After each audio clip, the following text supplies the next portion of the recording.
6 months ago, I thought I was doing the right thing when I exposed a family secret that had been hidden for 22 years.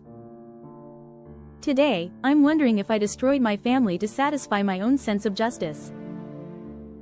I'm Jessica, 25 years old, and this story involves the most complicated moral dilemma I've ever faced. To understand why I did what I did, you need to know about my family dynamics first. My older brother Michael, 27, has always been the golden child. Star athlete in high school, full scholarship to college, successful career in finance, married to his college sweetheart Emma with 2 beautiful kids. He's the son every parent dreams of, responsible, successful, generous, and genuinely kind to everyone. I've always admired Michael, even though growing up in his shadow wasn't easy. Our parents, David and Linda, never made me feel less loved, but there was always this underlying understanding that Michael was special. He was going places, and I was just Jessica. Michael's success allowed him to be incredibly generous with our family. When Dad's small business struggled during the pandemic, Michael quietly paid the mortgage for 6 months. When Mom needed surgery last year, Michael covered all the expenses insurance wouldn't. He even helped pay for my graduate school tuition, despite having his own family to support. Everyone in our extended family looks up to Michael. He's the one who organizes family reunions, remembers everyone's birthdays, and serves as the unofficial head of our family even though Dad is still alive. At 27, he's somehow become the patriarch we all turn to for advice and support. Which is why what I discovered 6 months ago hit me like a truck. I was helping Mom organize old family documents for insurance purposes when I found a folder labeled, Michael Private, tucked behind some tax returns. I know I should have left it alone, but something about the way it was hidden made me curious. Inside were hospital records from 2001, when Michael would have been 5 years old. Medical bills, insurance forms, and, most shocking of all, documentation from something called the Guardian Angel Foundation, a charity that provides financial assistance to families with children battling serious illnesses. Michael had leukemia when he was 5 years old. I read through page after page of medical records, treatment schedules, and financial assistance documents. My perfect brother had spent 6 months in intensive treatment, fighting for his life, while I was too young to understand what was happening. But that wasn't the shocking part. The shocking part was the financial aid documentation. The Guardian Angel Foundation had provided our family with $340,000 to cover Michael's treatment costs, treatment that insurance only partially covered.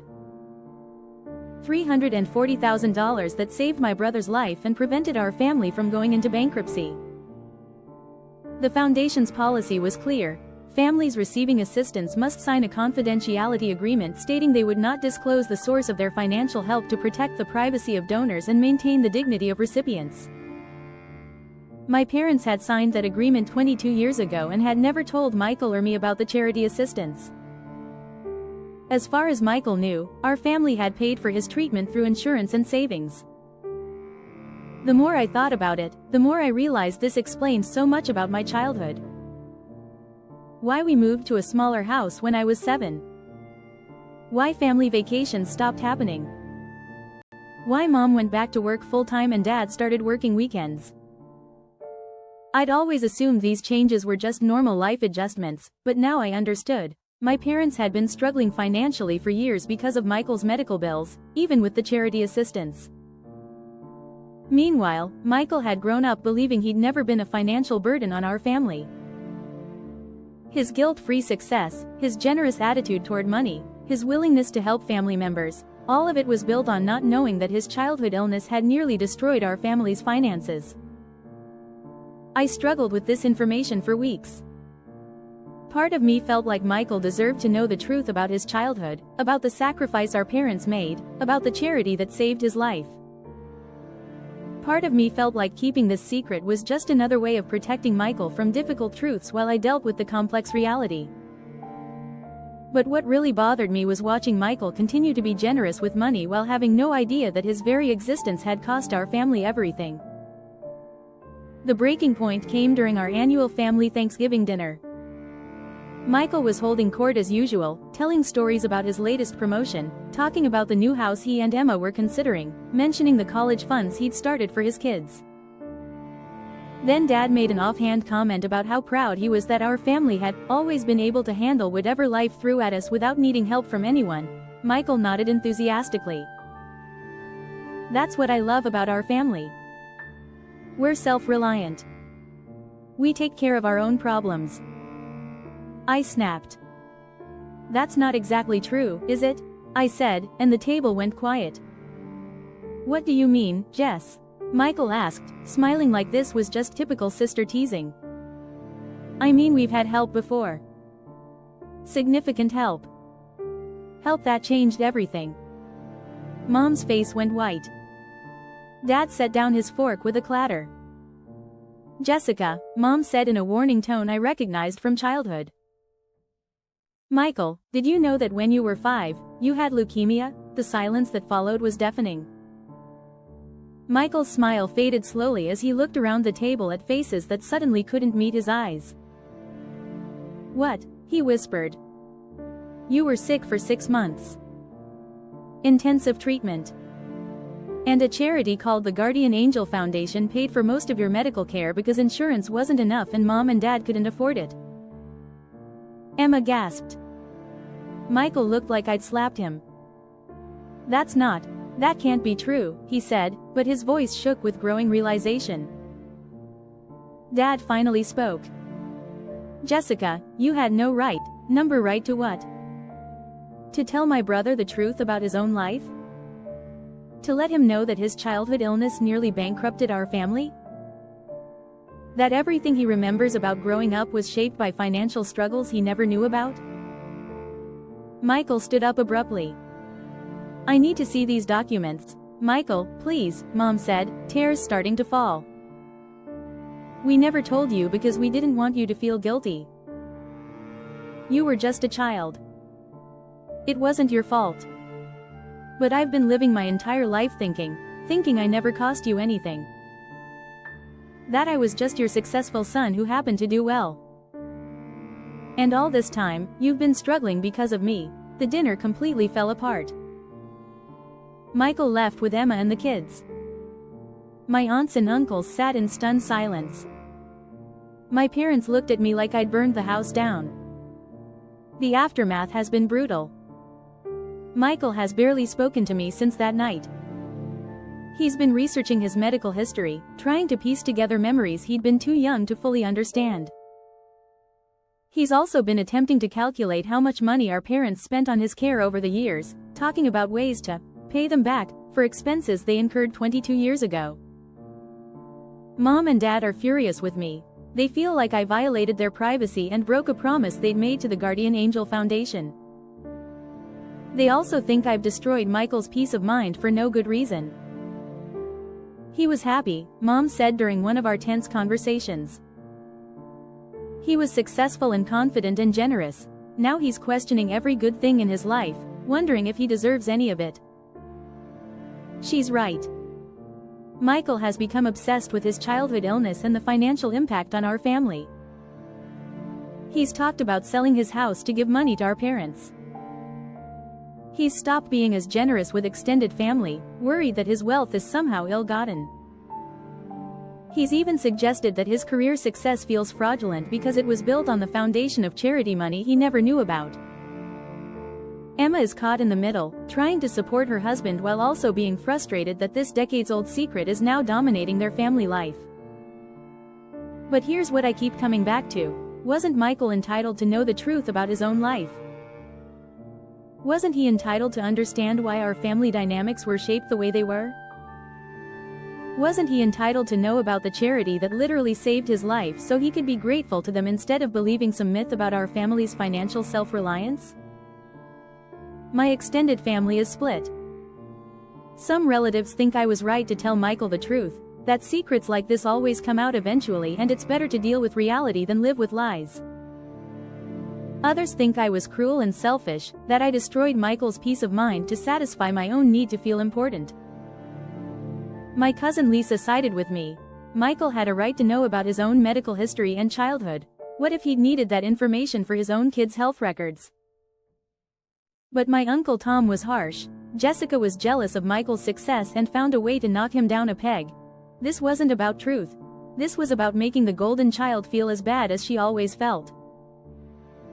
That accusation cut deep because I've wondered if it's true. Was I motivated by a genuine belief that Michael deserved to know the truth? Or was I tired of watching him be the perfect son while never understanding the full context of his life? The honest answer is probably both. I did think Michael deserved to know about his childhood illness and the financial assistance that saved his life. I did think it was unfair for him to make comments about our family's self-reliance when the truth was much more complicated. But I also can't deny that part of me was tired of being the less successful sibling who understood the full complexity of our family's financial struggles while Michael remained blissfully unaware of the sacrifices made on his behalf. 6 months later, our family is still fractured. Michael and I are slowly rebuilding our relationship, but it's different now. He's different now. The easy confidence he used to have is gone, replaced by a complicated mix of gratitude and guilt that he's still working through in therapy. Mom and Dad have started speaking to me again, but there's a distance that wasn't there before. They feel like I betrayed their trust and their parenting decisions. The Guardian Angel Foundation, when Michael contacted them, was gracious and understanding. They told him that many families struggle with whether to tell children about assistance received, and that there's no right answer. They were happy to hear he'd grown up healthy and successful. Michael has since become a major donor to the foundation, contributing more in the past 6 months than they originally spent on his care. He says it's his way of balancing the scales, but I worry he's trying to pay penance for something that was never his fault. So here's my question for you. Was I an asshole for revealing this family secret? On one hand, I exposed a truth that Michael had a right to know about his own life and medical history. I ended years of him making uninformed comments about our family's financial independence. I gave him the opportunity to be grateful to the charity that saved his life. On the other hand, I broke my parents' confidence, violated an agreement they'd made with a charitable organization, and destroyed my brother's peace of mind. I turned his success story into a guilt-ridden narrative about being a burden on our family. The utilitarian argument says I caused more pain than good. Michael was happy before, and now he's struggling with complex feelings about his childhood and success. Our family was functional before, and now we're dealing with trust issues and emotional fallout. But the truth-telling argument says secrets like this always cause damage, that living authentically requires knowing the real story of your life, and that Michael's happiness was built on incomplete information. I've been in therapy myself, trying to understand my motivations and work through the guilt I feel about the family chaos I caused. My therapist asks challenging questions. Would you have told the secret if Michael wasn't the golden child? Would you have felt compelled to reveal this truth if you hadn't felt overshadowed by his success? I don't have clean answers to those questions. What I do know is that families are complicated, truth is messy, and sometimes doing the right thing causes more harm than staying silent. I also know that carrying someone else's secret can be its own kind of burden, and that watching your family operate based on incomplete information can feel like living in a lie. Michael is slowly finding peace with the truth about his childhood. He's grateful to be alive, grateful to our parents for their sacrifices, and grateful to the charity that helped save his life. But he's also dealing with survivor guilt and questioning assumptions about his success that he never had to confront before. Maybe in 5 years, he'll be glad I told him. Maybe he'll always wish I'd kept the secret. I honestly don't know. What I'm curious about is your perspective. If you discovered a family secret that fundamentally changed how someone understood their own life story, would you feel obligated to reveal it? Do children have a right to know about childhood medical care and financial assistance they received? Is it possible to be both right and wrong about the same decision? And here's the bigger question: am I the asshole for prioritizing truth over peace? For choosing my brother's right to know over my parents' right to privacy? For potentially destroying one person's happiness to satisfy my own sense of justice? What would you have done in my situation?